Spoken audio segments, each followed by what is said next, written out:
Salut à tous, vous aimez l'innovation? Eh ben ça tombe bien, vous regardez Déclic, la chaîne dédiée aux esprits ingénieux. Est-ce que vous saviez qu'on connaissait mieux la surface de la Lune que les fonds marins de notre propre planète? Et qu'il y a des créatures vraiment cheloues qui vivent dans les grandes profondeurs et qu'on connaît à peine, du genre ça ou encore ça.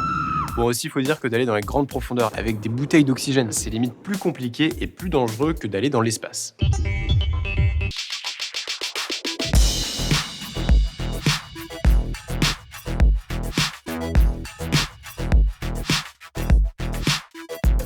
Ça fait déjà un moment que les humains sont à la fois fascinés et effrayés par les profondeurs marines. Mais bon, explorer cet endroit si mystérieux n'a longtemps été qu'un rêve. Au mieux, on peut rester quelques minutes en retenant sa respiration, enfin moi d'ailleurs c'est plutôt quelques secondes, sans parler des requins qui peuvent vous bouffer.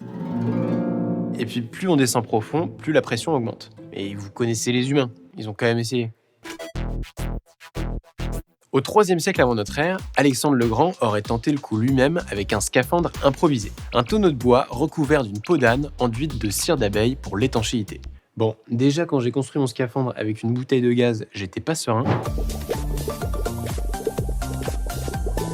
Mais alors là, avec des joints en cire d'abeille, je peux vous dire que j'aurais jamais tenté le coup. Mais quelqu'un s'est dit un jour que ça valait le coup d'y réfléchir un peu plus sérieusement. Et pas n'importe qui. J'ai nommé le big boss de l'ingéniosité, Léonard de Vinci. Évidemment, on le connaît tous pour la Joconde, mais je tiens à rappeler quand même qu'il était aussi ingénieur, anatomiste, botaniste, poète, enfin bref, il s'intéressait à tout. Et c'est l'un des premiers à avoir fait des recherches pour respirer sous l'eau. Il a notamment dessiné les plans d'un masque avec un tuyau permettant d'apporter de l'air à un plongeur à quelques dizaines de mètres sous l'eau. Bon, ça avait aucune chance de fonctionner, parce que la pression aurait empêché l'inspiration à cette profondeur. Mais il y avait de l'idée. Après ça, nombreux sont ceux qui ont essayé d'apporter des solutions aux problèmes que pose la plongée, mais peu ont réussi. Parce qu'entre nous, c'est pas des petits problèmes. Déjà, l'approvisionnement en air, parce que l'air doit être à la même pression que l'eau dans laquelle évolue le plongeur. Et évidemment, la pression augmente avec la profondeur. Deuxième problème, gérer le rejet de dioxyde de carbone, histoire de pas perdre connaissance, ce serait bien quand même. Troisième problème, la mobilité, parce que si on ne peut pas bouger sous l'eau, ça sert pas à grand chose. Ça a donné la création d'appareils et de scaphandres tout aussi ingénieux les uns que les autres, mais aucun ne réglait les trois problèmes à la fois. Mais il y a quand même eu une avancée importante avec l'invention du premier détendeur. Pour faire simple, le détendeur, c'est un mécanisme qui permet de distribuer de l'air comprimé. Le problème, c'est que l'appareil était manuel et que le plongeur devait ouvrir et fermer le robinet à chaque inspiration. Donc niveau autonomie, c'était pas ouf. Une rencontre va tout changer, celle de Jacques-Yves Cousteau et Émile Gagnan. Cousteau, c'est un officier de la marine passionné par la plongée depuis qu'il est tout jeune. Il a même formé un petit groupe consacré à la recherche subaquatique avec 3 amis, les mousquemers. Non, je déconne pas, c'est vraiment le nom. Gagnan, lui, est ingénieur dans un groupe de gaz industriel. On est en 1943, c'est la Seconde Guerre mondiale et les Allemands réquisitionnent l'essence. Du coup, il a l'idée d'adapter le détendeur aux voitures. Quel est le rapport? C'était pour réguler la consommation des moteurs fonctionnant au gaz. Quand Cousteau fait sa connaissance et découvre son invention, devinez quoi? Il a le déclic.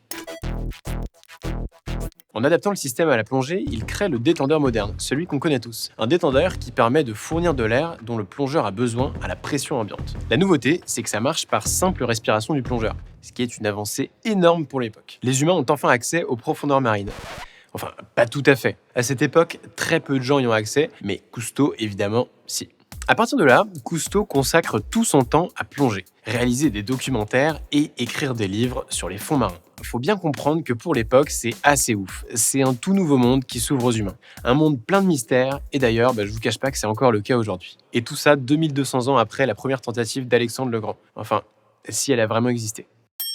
En tout cas, Cousteau a vite pris conscience de l'impact de l'activité humaine sur l'océan. Il s'est donc engagé pour préserver les fonds marins en créant une association pour sensibiliser à la pollution. Donc même s'il a disparu en 1996, son message est plus que jamais d'actualité. Depuis, on n'a pas cessé d'améliorer les techniques de plongée et aujourd'hui, on peut aller encore plus profond. Le record du monde est détenu par le plongeur grec Théo Mavrostomos qui est descendu à quand même 701 mètres. Pour vous donner une idée, c'est plus de 2 tours Eiffel, sachant qu'à cette profondeur, l'eau exerce une pression de plus de 50 kg par centimètre. Mais détrompez-vous, la plongée profonde ne sert pas qu'à établir des records. Grâce à ça, on peut mieux comprendre comment la Terre s'est formée, découvrir de nouvelles espèces, comprendre la biodiversité marine ou encore explorer des épaves jusqu'alors inatteignables. Pour la petite info, on estime qu'il y a à peu près 3 millions d'épaves dans les océans. Il doit encore rester quelques trésors à découvrir. Merci d'avoir regardé cette vidéo. On se retrouve très bientôt pour découvrir une nouvelle innovation qui a changé ou va peut-être changer notre monde. Pensez à mettre un pouce bleu, vous abonner, à mettre la cloche pour voir les prochains épisodes. Et puis moi, je vous dis à très bientôt. Salut!